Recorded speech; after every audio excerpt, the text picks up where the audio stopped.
नमस्कार भाई सभी को। वर्मन क्लासेज में आप सभी का स्वागत है। तो देखिए, आज का हमारा जो टॉपिक है वो है आधुनिक भारत का इतिहास। आधुनिक भारत के इतिहास से संबंधित कुछ प्रश्न हैं, बहुत ही मोस्ट क्वेश्चन, जिनको लेकर हम चलते हैं।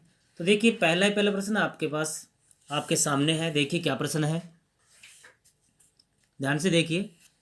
पूर्णतया भारतीय राजनीति में गांधी जी का प्रथम प्रयास, प्रथम कदम, प्रथम हस्तक्षेप या प्रथम प्रवेश क्या था? निम्न में से कौन से में है? ये है प्रश्न। ए ऑप्शन है चंपारण सत्याग्रह। सब जानते हैं चंपारण सत्याग्रह क्यों हुआ था, कब हुआ था, 1917 है। बी ऑप्शन है रॉलेट एक्ट विरोधी आंदोलन। राजस्थान पुलिस जो अभी एग्जाम हुआ है उसमें आया हुआ प्रश्न है, ठीक है। रॉलेट एक्ट विरोधी आंदोलन जो है 1919 है। खेड़ा सत्याग्रह 1918 है। इस प्रकार के प्रश्न, इनको क्रमबद्ध करवाने के प्रश्न पूछ लिया करते हैं। जैसे पिछला अपना जो वीडियो था वो राष्ट्रीय आंदोलन था, भारत में राष्ट्रीय आंदोलन।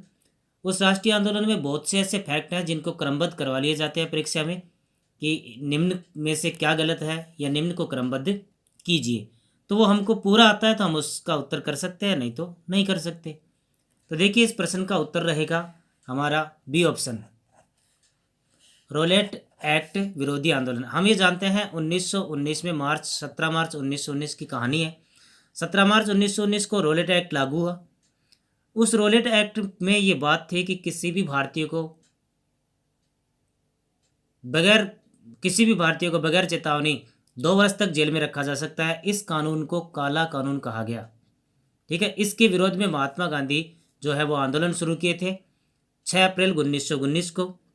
तो यही महात्मा गांधी का पूर्णतया भारतीय राजनीति में हस्तक्षेप है या प्रथम कदम है। चंपारण सत्याग्रह सही है, एक तरीके से इस प्रकार से आ जाए कि भारत में महात्मा गांधी का पहला सत्याग्रह कौन सा है, तो चंपारण हो जाता है। लेकिन यहाँ पर पूर्णतया बात को ध्यान रखना, तो पूर्णतया का उत्तर क्या होगा भाई? रोलेट एक्ट विरोधी आंदोलन। चलिए प्रश्न दूसरा लेते हैं हम।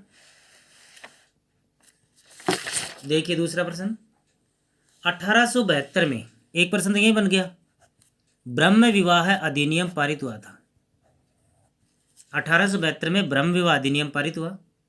इसको पारित कराने में किसकी भूमिका रही? यह आपके सामने ऑप्शन है। राजा राम मोहन राय, बहुत ही बड़े समाज सुधारक, आप अच्छी तरह जानते हो।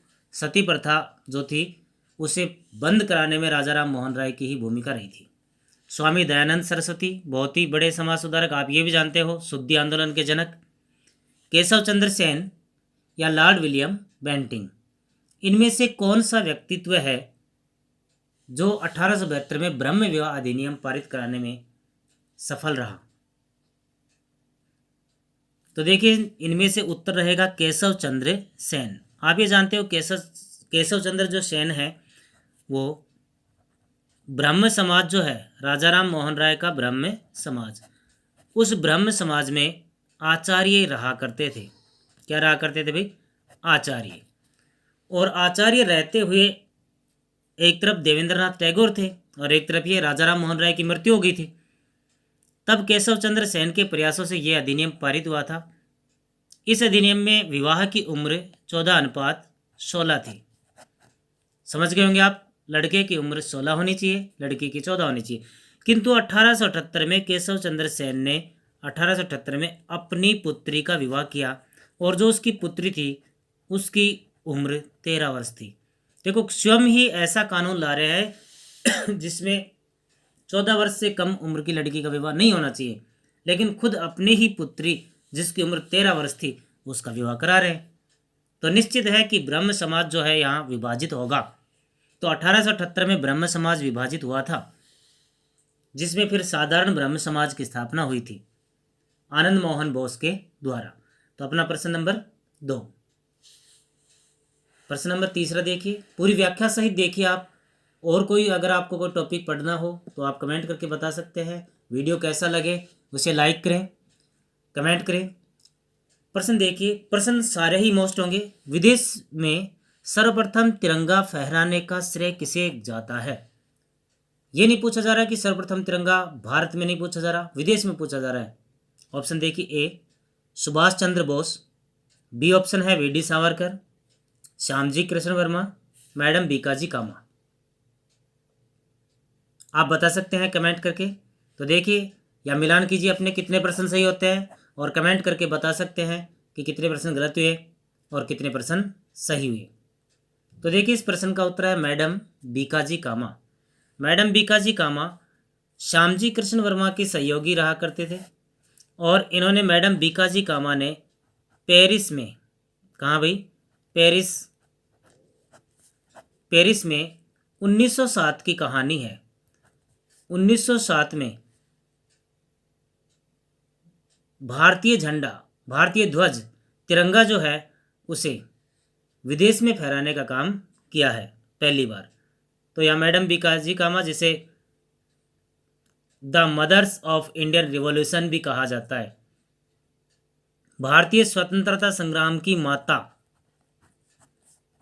जबकि श्यामजी कृष्ण वर्मा को पिता कहा जाता है। भारतीय स्वतंत्रता संग्राम का पिता श्यामजी कृष्ण वर्मा। श्यामजी कृष्ण वर्मा जो थे, इनका योगदान लंदन में रहा। लंदन में क्रांति करने का योगदान, इंडिया हाउस की स्थापना की थी। उन्हीं की सहयोगी मैडम बीकाजी कामा को भारतीय राजनीति में स्वतंत्रता का माता माना जाता है, और पेरिस में उन्होंने स्थान का नाम है स्टुअर्ट गार्ड। ये लो पूरी बात लो, स्टुअर्ट गार्ड, जहां द्वितीय समाजवादी सम्मेलन चल रहा था। उस द्वितीय समाजवादी सम्मेलन में 1907 में भारतीय तिरंगे को फहराया था। तो सिंपल सा प्रश्न है और सिंपल सा उत्तर है। चलते हम नेक्स्ट क्वेश्चन की ओर। देखिए ध्यान से, यंग बंगाल आंदोलन का प्रवर्तक कौन है? ये वो प्रश्न है जो बहुत बार परीक्षाओं में आए हुए हैं। ऑप्शन देखिए, अली बंधु, अली बंधु आप समझ गए होंगे, मोहम्मद अली और शौकत अली। ठीक है, Mohammad Ali Jinnah, Jonathan Duncan, Henry Vivian Derozio, Henry Vivian Derozio. इसे बंगाल में सुधारों का जनक कहा जाता है। इस व्यक्ति को बंगाल में सुधारों का जनक, ठीक है। हेनरी विवियन डेरोजियो जो है 1826 में इसने यंग बंगाल आंदोलन को शुरू किया था। ये हेनरी विवियन डेरोजियो जो है, ये हिंदू कॉलेज में शिक्षक थे। हिंदू कॉलेज, कौन सी कॉलेज भाई? हिंदू कॉलेज। हिंदू कॉलेज में क्या है? शिक्षक है। अब आप जानते हो हिंदू कॉलेज की स्थापना राजा राम मोहन राय के द्वारा की गई थी। उसी समय की लगभग 1817 के आसपास की बात थी ये। और 1826 में उस कॉलेज में रहते हुए और इन्होंने जो यंग लोग हैं, जो युवा लोग हैं, उनको जागरूक करने का प्रयास किया, और उसी प्रयास में इन्होंने यंग बंगाल आंदोलन को शुरू किया था 1826 में। तो एक एक प्रश्न को हम व्याख्या सहित लेकर चल रहे हैं। आप चाहें तो जो सुने उसे भी लिख सकते हैं, और जो आप देख रहे हैं वीडियो उसे भी लिख सकते हैं, या आप स्मरण कर सकते हैं, याद कर सकते हैं। बहुत बहुत धन्यवाद आप लोगों का। नेक्स्ट प्रश्न देखिए, प्रश्न नंबर 5 क्या कह रहा है? वर्नाक्यूलर प्रेस एक्ट कब लागू हुआ? वर्नाक्यूलर प्रेस एक्ट अभी राजस्थान पुलिस में प्रश्न आया हुआ है। ये प्रश्न आपको सिंपल लग सकते हैं, लेकिन परीक्षा में आने लायक प्रश्न है, ये भी एक बड़ी बात है। तो देखिए इस प्रश्न का उत्तर, ऑप्शन देखिए, 1871, 1872, 1878, 1883। तो आप कमेंट करके बता सकते हैं, या अपने प्रश्नों का मिलान करते रहिए। इस प्रश्न का उत्तर है 1878। 1878 में वर्नाक्यूलर प्रेस एक्ट लागू हुआ, और लागू करने वाले व्यक्ति का नाम था लॉर्ड लिटन। क्या नाम था भाई? लॉर्ड लिटन। अब प्रेस एक्ट क्या कहता है, आप उस बात को ध्यान रखिए, यानी कि ये प्रेस पर प्रतिबंध लगाता है। प्रेस पर प्रतिबंध, तो प्रेस पर प्रतिबंध लगाने का काम, यानी कि प्रेस की स्वतंत्रता रोकने का काम लॉर्ड लिटन कर रहे हैं। लॉर्ड लिटन जो हैं वो 1876 में गवर्नर जनरल बन के आए और 1880 तक गवर्नर जनरल रहे थे। ठीक है, इनको भारत का प्रतिक्रियावादी गवर्नर जनरल कहा जाता है, यानी कि भारतीय लोग इनके कार्यों से परेशान हुए और परेशान होकर उन्होंने आंदोलन शुरू किया। अगला प्रश्न देखिए, कलकत्ता नगर की नींव किसने रखी? ऑप्शन देखिए, पहले देखिए कलकत्ता नगर की नींव। देखो जहाँ कलकत्ता है वहाँ 3 गांव थे। कितने गांव भाई? 3 गांव। अंग्रेज अधिकारी ने इन 3 गांवों को पट्टे में लिया, पट्टे में लेकर और एक करके एक बड़ा नगर बनाया। उसी नगर का नाम क्या था? कलकत्ता। आपको उत्तर ये बताना है उस नगर की नींव रखने वाला कौन था। ऑप्शन देखिए, चार्ल्स मेटकॉफ, जॉब चार्नक, हैदर राजा या कार्नवालिस। इनमें से क्या उत्तर हो सकता है? देखिए इस प्रश्न का उत्तर है जॉब चार्नोक। जॉब चार्नक ये था और इसने कलकत्ता नगर की स्थापना 1690 में की थी। कब की भाई? 1690 में। ठीक है, बिल्कुल सिंपल सिंपल लैंग्वेज और सिंपल सिंपल प्रश्न हमारे चल रहे हैं। अगला प्रश्न देखिए, प्रथम गोलमेज सम्मेलन में कुल कितने सदस्य थे? सिंपल सीधा प्रश्न पूछ रहा है। प्रथम गोलमेज सम्मेलन आप ध्यान देंगे कब हुआ था? 1930 में। कब हुआ था? 1930 में। कुल गोलमेज सम्मेलन कितने हुए? 3। कितने हुए भाई? 3। तो प्रथम गोलमेज सम्मेलन का स्थिति क्या रही थी? असफल। क्यों? क्योंकि कांग्रेस की तरफ से कोई भी इसमें शामिल नहीं हुआ था, इसलिए ये असफल हो गया था। आप देखिए ऑप्शन 90, 95, 80, 89। तो देखिए इस प्रश्न का उत्तर है 89। Option number D. Option number क्या है भाई? डी। इस प्रश्न का उत्तर है 89 सदस्य कुल शामिल थे प्रथम गोलमेज सम्मेलन में। अगला प्रश्न देखिए,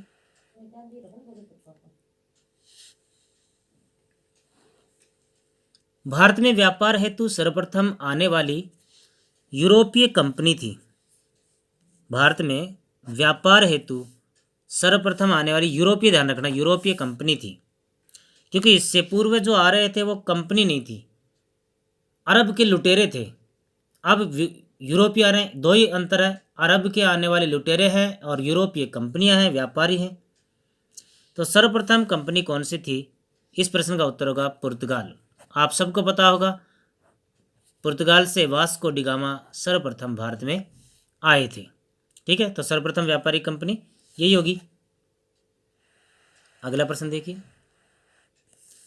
भारत में अंग्रेजी साम्राज्य की नींव, भारत में अंग्रेजी साम्राज्य की नींव किस युद्ध में रखी गई थी? बताइए, कमेंट करके आप बता सकते हैं या अपने प्रश्नों का मिलान करते रहिए। आपके कितने सही होते हैं फिर कमेंट करके बता सकते हैं। वीडियो को लाइक जरूर करें। ए ऑप्शन वांडीवास का युद्ध, प्लासी का युद्ध, बक्सर का युद्ध, खानवा का युद्ध।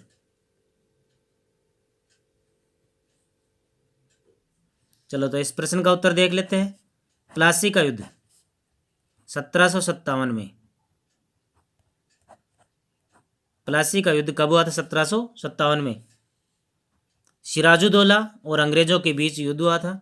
युद्ध में सिराजुद्दौला की हार हुई थी, अंग्रेजों की जीत हुई थी, और इसी हार जीत से भारत का भाग्य बदला और भारत में अंग्रेजी साम्राज्य की स्थापना हो गई। अंग्रेज आ तो उससे पूर्व में गए थे, लेकिन साम्राज्य की स्थापना प्लासी के युद्ध में ही मानी गई। ठीक है, नेक्स्ट प्रश्न। प्रश्न देखिए भाई, नेक्स्ट प्रश्न, प्रश्न नंबर 10। भारत में पुर्तगाली शक्ति का या पुर्तगाली कंपनी का वास्तविक संस्थापक कौन था? ठीक है, देखिए, फ्रांसिस डी अल्मोड़ा, है अल्बुकर्क, हैदर राजा या वास्को डी गामा। इनमें से कौन व्यक्ति है जो पुर्तगाली शक्ति का वास्तविक संस्थापक है या भारत में पुर्तगाल का वास्तविक संस्थापक? देखिए इस प्रश्न का उत्तर, देखिए आप, इस प्रश्न का उत्तर है अल्बुकर्क। अल्बुकर्क जो है वो क्या था, फ्रांसीसी कंपनी का गवर्नर था। फ्रांसीसी कंपनी का क्या था भाई, गवर्नर। वास्को डिगामा क्या था, प्रथम पुर्तगाली कंपनी का प्रथम आने वाला व्यक्ति है, गवर्नर नहीं है, प्रथम आने वाला व्यक्ति है, ठीक है ना, गवर्नर नहीं है। तो गवर्नर अल्बुकर्क है। इसी अल्बुकर्क ने जो कंपनी है उसे व्यवस्थित किया, सिक्के जारी करने का प्रयास किया, ठीक है, फैक्ट्री लगाने का प्रयास किया, तो व्यवस्थित रूप से लागू किया था, इसलिए इसे हम वास्तविक संस्थापक कहेंगे पुर्तगाली शक्ति का। अगला प्रश्न, भारतीय प्रेस का, देखो प्रेस से संबंधित एक प्रश्न पीछे भी आया था, एक और आ रहा है, भारतीय प्रेस का मुक्तिदाता। पीछे जो प्रश्न आया था उसमें था भारतीय प्रेस पर प्रतिबंध, वर्नाक्यूलर प्रेस एक्ट 1878, वो प्रतिबंध था, ये मुक्तिदाता है। भारतीय प्रेस की स्वतंत्रता चाहने वाला व्यक्ति है, किस गवर्नर जनरल को माना जाता है। ये अपना प्रश्न पूरा हो गया। उत्तर देखिए, William Bentinck, Charles Metcalfe, Lord Auckland या लॉर्ड कॉर्नवालिस, बताइए भाई। चलो इस प्रश्न का उत्तर देखिए, इस प्रश्न का उत्तर है चार्ल्स मेटकॉफ। चार्ल्स मेटकॉफ लगभग लगभग 1 वर्ष के आसपास यह भारत का गवर्नर रहा था। 1 वर्ष के आसपास क्या रहा था, भारत का गवर्नर। उस दौरान इसने प्रेस की स्वतंत्रता जाहिर की, या प्रेस के जो जितने भी प्रतिबंध थे वो हटाने का प्रयास किया, या इनको ऐसा लगता था कि प्रेस पर तो प्रतिबंध नहीं होना चाहिए, मीडिया पर प्रतिबंध नहीं होना चाहिए, मीडिया सरकार का चौथा स्तंभ है। अगर मीडिया है तो सरकार है, मीडिया है तो सब कुछ है, इसलिए मीडिया जो है वो स्वतंत्र होना चाहिए, ऐसी सोच थी इस व्यक्ति की। तो उत्तर है चार्ल्स मेटकॉफ। अगला प्रश्न, समुद्री व्यापार के, हम देखो एक बात का ध्यान रखना, हम सिर्फ और सिर्फ आधुनिक भारत के प्रश्न देख रहे हैं। नेक्स्ट हमारा जो वीडियो होगा वो मध्यकालीन भारत का होगा, नेक्स्ट जो वीडियो होगा वो प्राचीन भारत का होगा, ठीक है, फिर वापस आधुनिक भारत से आएंगे। इस प्रकार से इतिहास के, भारतीय इतिहास के 3 पार्टों के 2-2 वीडियो में हम लगभग सारे प्रश्न कवर कर लेंगे व्याख्या सहित। समुद्री व्यापार के संदर्भ में कॉर्टेज व्यवस्था, ये एक बहुत बड़ी व्यवस्था है। कॉर्टेज व्यवस्था किसने लागू की, प्रश्न तो ये कर रहा है, अपने को नहीं पता क्या है कॉर्टेज क्या नहीं है, ठीक है, अपन को उत्तर देना है।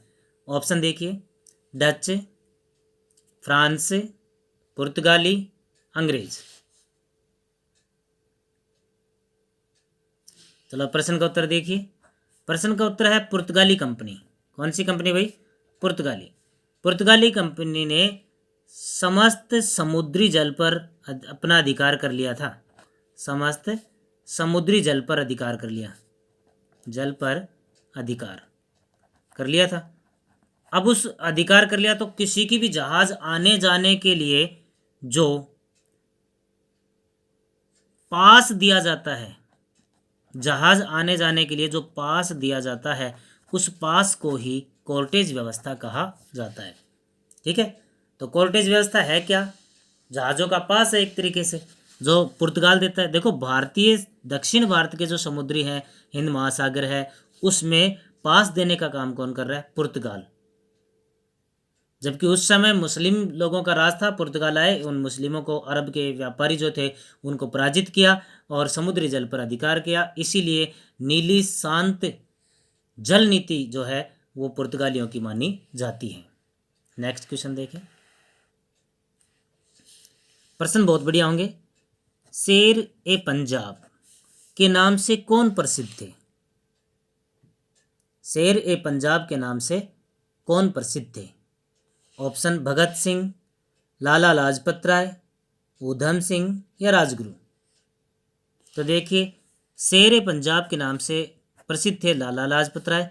अब इससे आपको ये तो पता लग गया होगा कि लाला लाजपत राय का संबंध कहाँ से रहा, पंजाब से। पंजाब के बहुत क्रांतिकारी थे उस समय भी, ऊधम सिंह भी पंजाब के ही थे और भगत सिंह भी कहाँ के थे, पंजाब के, राजगुरु भी पंजाब के। लेकिन उत्तर क्या रहेगा, लाला लाजपत राय। आपको पता हो, लाला लाजपत राय ने 1928 में साइमन कमीशन का विरोध किया था।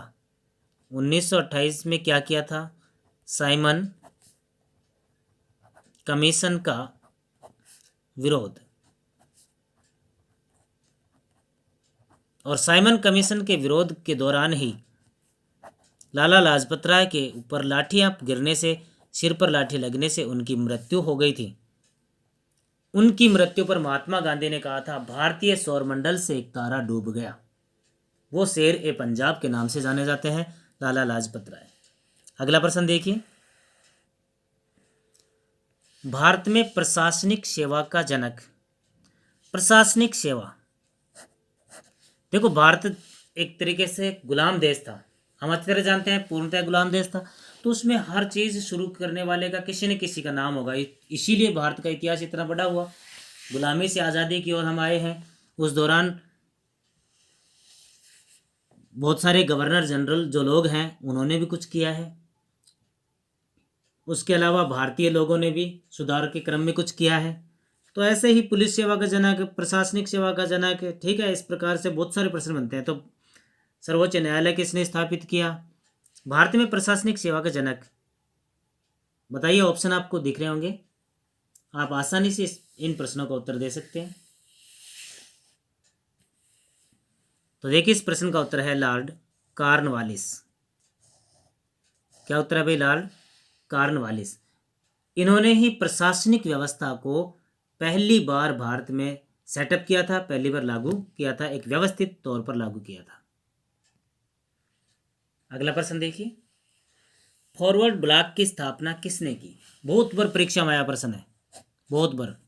जैसे आज़ाद हिंद से फौज जो है उसका प्रश्न आ जाता है बार बार, गदर पार्टी का प्रश्न बार बार आ जाता है। इसी प्रकार से ये भी बार बार आने वाला प्रश्न है, फॉरवर्ड ब्लॉक की स्थापना किसने की थी?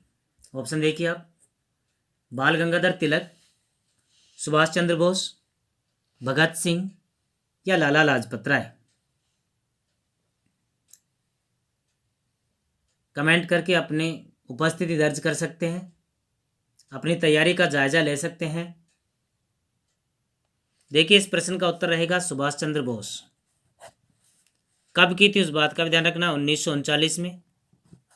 ये लो 1939, ध्यान रखना 1939 में त्रिपुरी कांग्रेस का त्रिपुरी अधिवेशन हुआ था। त्रिपुरा अधिवेशन, उसके अध्यक्ष भी बने थे, किंतु महात्मा गांधी के समर्थित व्यक्ति पट्टाभी सीतारामैया को हराकर सुभाष चंद्र बोस अध्यक्ष बने थे, किंतु विवादों के चलते सुभाष चंद्र बोस ने इस्तीफा दे दिया और कांग्रेस से अलग होकर फॉरवर्ड ब्लॉक की इन्होंने स्थापना की थी। ठीक है, प्रश्न बिल्कुल आपको क्लियर हुआ होगा। अगला प्रश्न देखिए, कांग्रेस के द्वारा पूर्ण स्वराज्य की मांग, ध्यान रखना, किस अधिवेशन में रखी गई? ऑप्शन देखिए, 1896, 1907, 1929, 1906।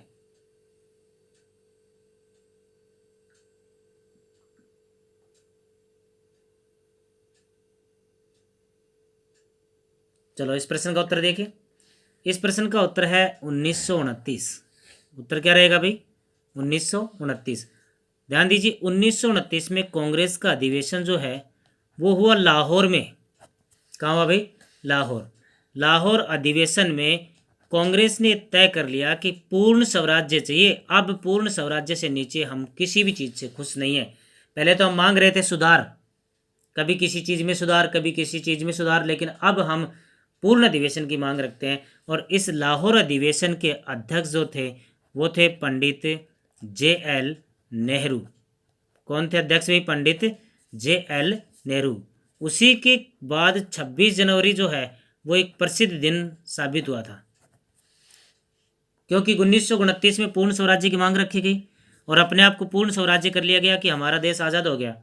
तो अगले ही साल 26 जनवरी 1930 को हमने प्रथम स्वतंत्रता दिवस मनाया था। इसी वजह से 26 जनवरी जो है वो आज तक हमारे लिए यादगार बनी हुई है। क्या बनी हुई भाई? यादगार। जबकि देखिए 1906 के अधिवेशन में कांग्रेस ने सर्वप्रथम क्या मांग रखी थी? स्वराज। अब देखिए यहाँ देखना आप, कांग्रेस के किस अधिवेशन में स्वराज्य शब्द का प्रयोग किया गया? तो उत्तर होगा 1906। समझ गए आप? स्वराज्य शब्द का सर्वप्रथम प्रयोग किसने किया? तो उत्तर होगा स्वामी दयानंद सरस्वती। पूर्ण स्वराज्य शब्द का प्रयोग कांग्रेस ने कौन से अधिवेशन में किया? लाहौर अधिवेशन में। लाहौर अधिवेशन कब हुआ? 1929 में। उसके अध्यक्ष कौन थे? JL नेहरू। और उसके अगले ही वर्ष अपने आप को स्वतंत्र मानते हुए भारतीयों ने 26 जनवरी 1930 को स्वतंत्रता दिवस मनाया था। उसी 26 जनवरी को यादगार रखने के लिए बाद में हमने संविधान लागू किया था और फिर बाद में गणराज्य या गणतंत्र मनाया गया। समझ पाए होंगे आप? अगला प्रश्न देखिए। चोरी चोरा कांड कब की घटना है? सीधा पूछ रहा है, सन पूछ रहा है, क्या हुआ था, आपको कोई लेना देना नहीं है। सन पूछ रहा है। 5 फरवरी 1922, 5 जून 1922, 15 फरवरी 1922 या 4 जून 1921। तो देखिए इस प्रश्न का सिंपल उत्तर 5 फरवरी 1922 है। इस समय क्या हुआ था? भारत में असहयोग आंदोलन चला हुआ था। भारत में कौन सा आंदोलन चला हुआ था भाई? असहयोग आंदोलन इस समय चला हुआ था। ठीक है, तो असहयोग आंदोलन में इसी समय क्या हुआ था? यूपी का गोरखपुर प्रांत की घटना है। कौन सा प्रांत भाई? गोरखपुर। गोरखपुर प्रांत में स्थान है चौरा चौरी। चौरा चौरी नामक स्थान पर हिंसक घटना हुई और आंदोलनकारी लोगों ने क्या किया? 22 पुलिस कर्मियों को जिंदा जला दिया। इस घटना को देखते हुए महात्मा गांधी ने असहयोग आंदोलन वापस ले लिया था। असहयोग आंदोलन के वापसी की घटना को सुभाष चंद्र बोस ने कहा था राष्ट्रीय संकट। क्या कहा भाई? राष्ट्रीय संकट। ये प्रश्न पूछते हैं, ये जो कथन है ना, ये प्रश्न पूछ लेते हैं कि राष्ट्रीय संकट कौन सी घटना को कहा, किसने कहा? सुभाष चंद्र बोस ने कहा कि राष्ट्रीय संकट हो गया। क्यों हो गया? क्योंकि पूरे भारत के लोगों ने क्या किया था? महात्मा गांधी की बात मानते हुए सरकारी नौकरियों से इस्तीफा दे दिया था। बात समझ पा रहे होंगे आप? सरकारी नौकरियों से इस्तीफा दे दिया। ठीक है, अंग्रेजों से अब लड़ाई सी कर रहे हैं, संघर्ष कर रहे हैं उस कंडीशन में, और अचानक आंदोलन समाप्त कर दिया। अब जाएं तो कहाँ जाएं? अगला प्रश्न देखिए। 1857 की क्रांति के समय भारत का गवर्नर जनरल कौन था? आप एग्जाम देते रहे, आप खुद समझ पाएंगे कि कितनी बार परीक्षा में आया हुआ प्रश्न है। ऑप्शन देखिए। Lord Dalhousie, Lord Canning, Lord Wellesley, Lord Ellenborough. देखिए इस प्रश्न का उत्तर रहेगा लॉर्ड कैनिंग। लॉर्ड डलहौजी क्रांति से पूर्व था, 1856 में चला गया था। 1857 में कैनिंग आया था और बाद में कैनिंग ही गवर्नर जनरल बना और कैनिंग ही बाद में भारत का प्रथम वायसराय भी बना। प्रथम क्या बना भाई? वायसराय। ये प्रश्न भी बहुत ही मोस्ट है परीक्षा में। इस प्रकार से भी आपको ध्यान रखना पड़ेगा। भारत का, बंगाल का पहला गवर्नर कौन, पहला गवर्नर जनरल कौन, पहला वायसराय कौन, स्वतंत्र भारत का अंतिम कौन, और स्वतंत्र भारत का अंतिम कौन, और स्वतंत्र भारत का प्रथम कौन, इस प्रकार से। नेक्स्ट प्रश्न देखिए। प्रश्न नंबर 19 है। 1857 की क्रांति को, 1857 का जो स्वतंत्रता संग्राम है, उस क्रांति को भारत का, ये कथन भी बहुत बार परीक्षा में है, प्रथम स्वतंत्रता संग्राम कहा। स्वतंत्रता संग्राम पूरी लाइन लीजिए, किसने कहा ये पूछ रहा है। ठीक है, A option RC Majumdar, Ashok Mehta, VD Savarkar या SN बनर्जी। SN बनर्जी जो है वो है सुरेंद्र नाथ बनर्जी। तो देखिए कीजिए इस प्रश्न का उत्तर। VD सावरकर है। VD सावरकर ऐसे व्यक्ति हैं जिन्हें 2 बार काले पानी की सजा दी गई थी। आजीवन कारावास की सजा 2 बार दी गई। VD सावरकर एकमात्र ऐसे व्यक्ति हैं। ठीक है, RC मजूमदार ने तो 1857 की क्रांति को कहा था न तो प्रथम है, न राष्ट्रीय है, और न स्वतंत्रता संग्राम, ये कहा था RC मजूमदार ने। तो भारतीयों को कैसे अच्छा लगेगा, इसलिए उसकी किताब को तुरंत प्रतिबंधित कर दिया गया था। देखिए अगला प्रश्न देखिए, भारत में सहायक संधि का श्रेय किसे है? सहायक संधि क्या है ये समझें। तुम हमारी सहायता करो, हम तुम्हारी सहायता करेंगे, तो बात बन जाएगी। बात समझ गए होंगे आप। अंग्रेज ये सोचते थे कि भारत में व्यवस्थित रूप से बसने के लिए भारतीयों की सहायता जरूरी है। भारतीयों से सहायता लेकर हम व्यवस्थित रूप से बस सकते हैं और भारतीयों को सहायता देकर उनको भी व्यवस्थित कर सकते हैं। तो सहायक संधि का श्रेय जो है वो है लॉर्ड वेलेस्ली को। और सहायक संधि लागू हुई 1798 में। कब लागू हुई भाई? 1798 में। सर्वप्रथम सहायक संधि जो है वो हैदराबाद ने लागू की। ठीक है। इसके तहत कुछ शर्तें रखेगी। एक सेना रखी जाएगी, अंग्रेजों की सेना होगी, लेकिन खर्चा राजा का लगेगा। इस प्रकार से कुछ शर्तें। शासक जो है वो आंतरिक कार्य कर सकता है, अपने राज्य के जो बाह्य कार्य हैं, बाह्य संधियां, वो सब अंग्रेजों से पूछ के करेगा। ये सब शर्तें थी उस समय। तो देखिए आपका प्रश्न क्लियर है। सहायक संधि वेलेस्ली के द्वारा 1798 में शुरू की गई थी। हैदराबाद प्रथम सहायक संधि करने वाला राज्य था भारत का। अगला प्रश्न देखिए, मुंबई का वास्तविक संस्थापक कौन था? अब अपने को तो संस्थापक का ही नहीं पता, तो वास्तविक क्या बताएंगे? देखिए ऑप्शन देखें पहले। John Middleton, Gerald Aungier, Jonathan Duncan, Job Charnock. तो एक ऑप्शन को तो आप नकार दो। क्यों? पीछे आ गया है। क्यों? जॉब चार्नक ने तो कलकत्ता की स्थापना की थी। अगर आपका दिमाग बहुत ही स्पीड पे चल रहा है तो ध्यान आ जाएगा पीछे, कलकत्ता की स्थापना। जोनाथन डंकन जो है, इसने भी क्या हो, इसने बनारस हिंदू विश्वविद्यालय की स्थापना में, या बनारस संस्कृत कॉलेज की, बनारस संस्कृत कॉलेज की स्थापना की थी। इस प्रश्न का उत्तर बनेगा गेराल्ड आंगियार। गेराल्ड आंगियार। इसने क्या किया था? अरब सागर में जो मुंबई है वो 7 द्वीपों पर बसी हुई है।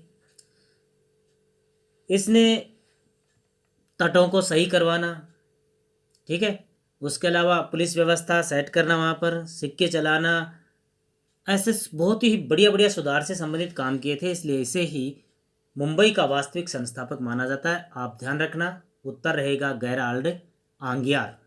क्या रहेगा भाई? गेराल्ड आंगियार। अगला प्रश्न देखो तो, अंग्रेजी साम्राज्य की 3 प्रेसिडेंसी थी, कौन शामिल नहीं थी? ये पूछ रहा है। अंग्रेजी साम्राज्य की कितनी प्रेसिडेंसियां हैं? 3 हैं। अब 3 का हमें पता है तो उत्तर अपने आप आ जाएगा। चौथा जो नहीं होगा, देखिए, बंबई, बंगाल, मद्रास, तीनों थी। नहीं वाली क्या है भाई? बेंगलुरु। इसका उत्तर क्या रहेगा? बेंगलुरु।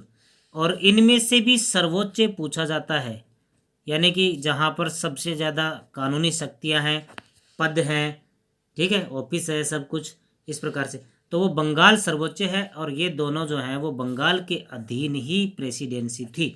तो भारत में अंग्रेजी साम्राज्य की कुल कितनी प्रेसिडेंसी थी? 3। बंगाल, बंबई और मद्रास।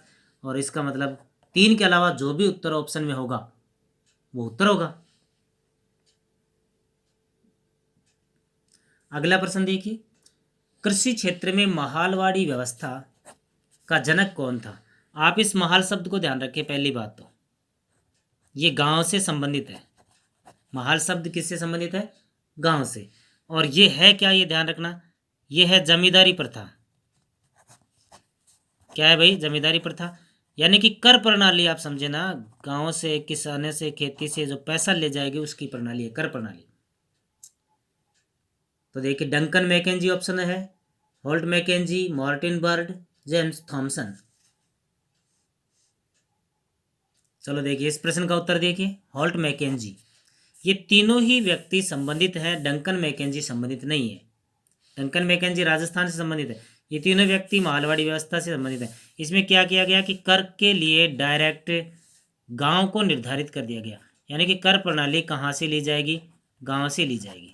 ठीक है। मार्टिन बर्ड का भी एक प्रश्न आता है।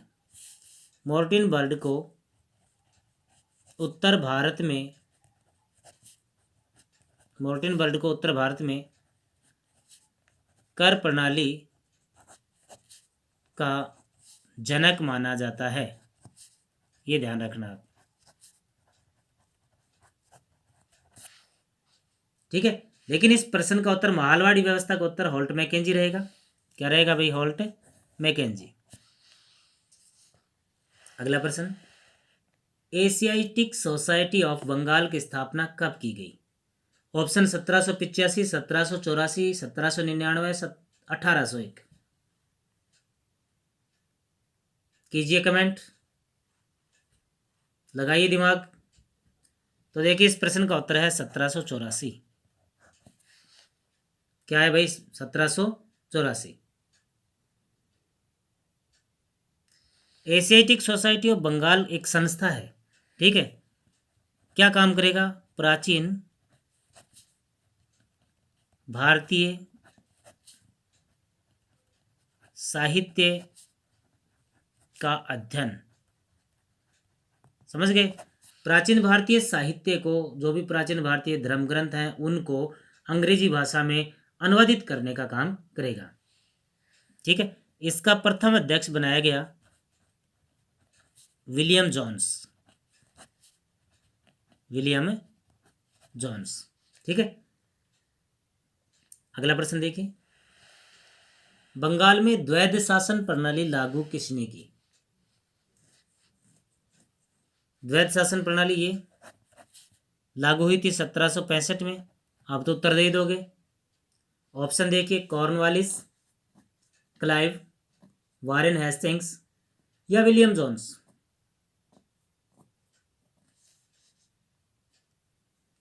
देखिए इस प्रश्न का उत्तर है लॉर्ड क्लाइव।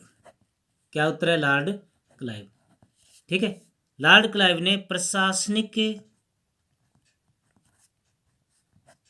सुविधा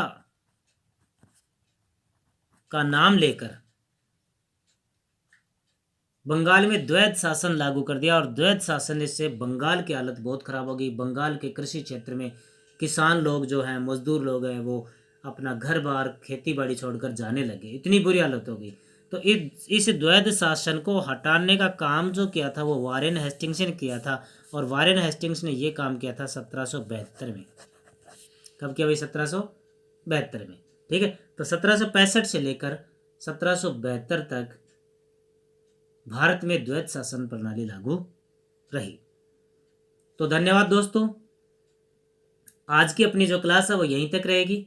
वीडियो कैसा लगा उसके लिए आप कमेंट कर सकते हैं। वीडियो को लाइक करें, अधिक से अधिक लोगों तक पहुंचे। जो भी कोई नए आए हों चैनल पर, वो चैनल को सब्सक्राइब करें। निश्चित ही उसे कहीं ना कहीं फ़ायदा होगा। ठीक है। धन्यवाद।